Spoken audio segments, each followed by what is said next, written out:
इतिहास के पन्नों में कई कहानियां दफन हैं। कई राजा महाराजा इस भारत भूमि पर आए और चले गए, लेकिन उनमें से कुछ ऐसे भी हैं जिनका नाम आज भी लोगों की जुबां पर कायम है।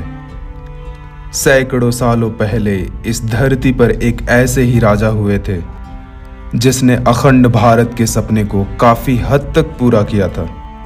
उनके बारे में इतिहास में सब कुछ तो नहीं मिलता, लेकिन भारत का इतिहास उनके बिना अधूरा है।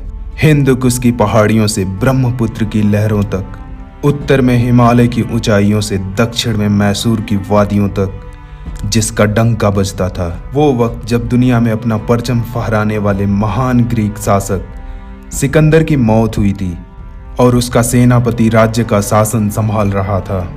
ठीक उसी समय उत्तर भारत में एक क्रूर और ताकतवर शासक धनानंद की बुराइयों का अंत करने के लिए तक्षशिला जैसी महान संस्था के गुरु एक साधारण बालक को अपने शिष्य के रूप में तैयार किया, जिसने भारत में उस वक्त के सबसे ताकतवर शासक धनानंद को युद्ध भूमि में हरा कर दिखाया। वो बनने वाला था भारत का पहला चक्रवर्ती सम्राट, चंद्रगुप्त मौर्य।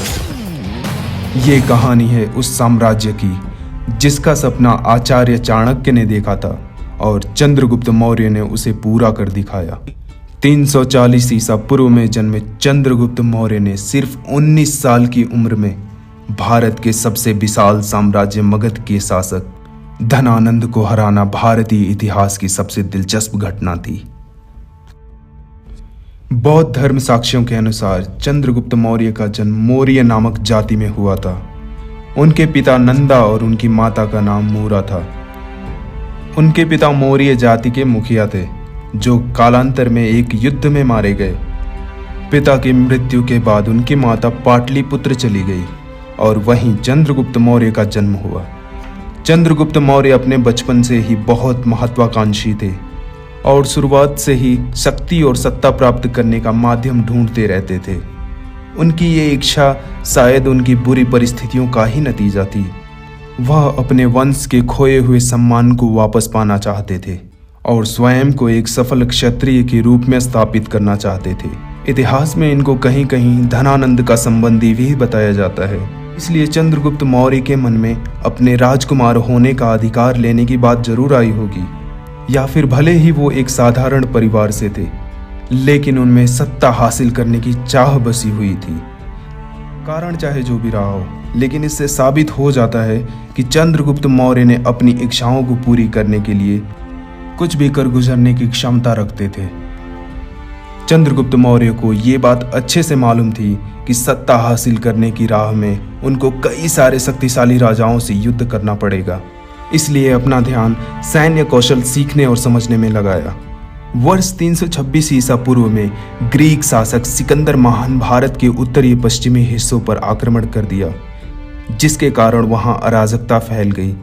सिकंदर के भारत आते समय मगध पर क्रूर शासक धनानंद का शासन था।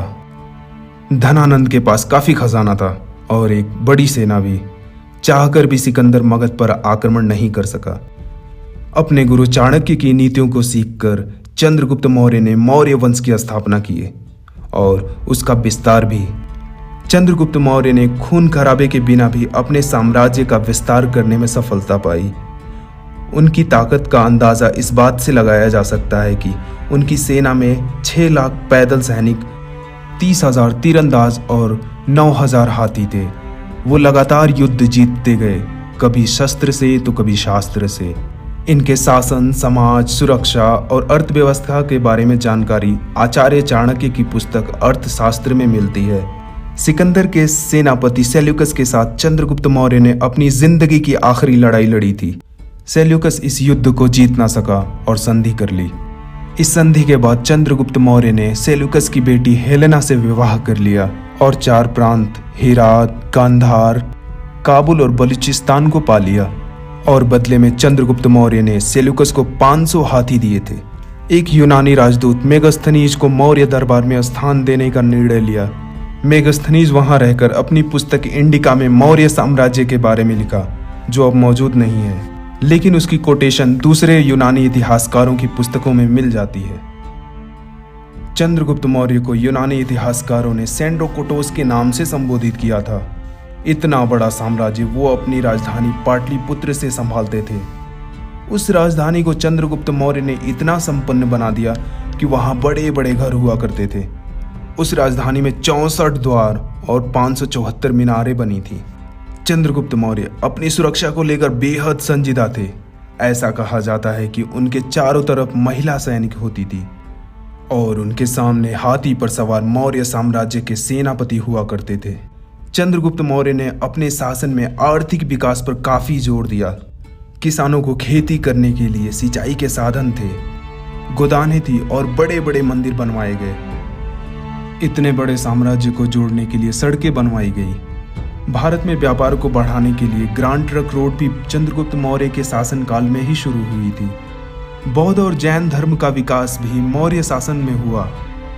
अपने 24 साल के शासनकाल के आखिरी दिनों में चंद्रगुप्त मौर्य ने अपना राजपाट छोड़कर जैन धर्म को अपना लिए।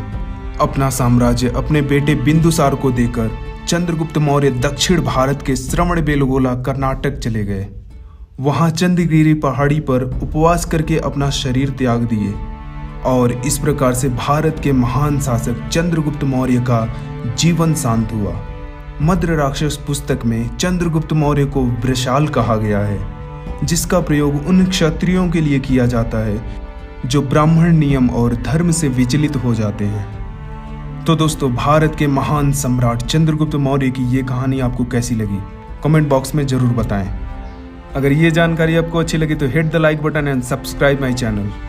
फिर मिलेंगे अगले वीडियो में, तब तक के लिए नमस्कार।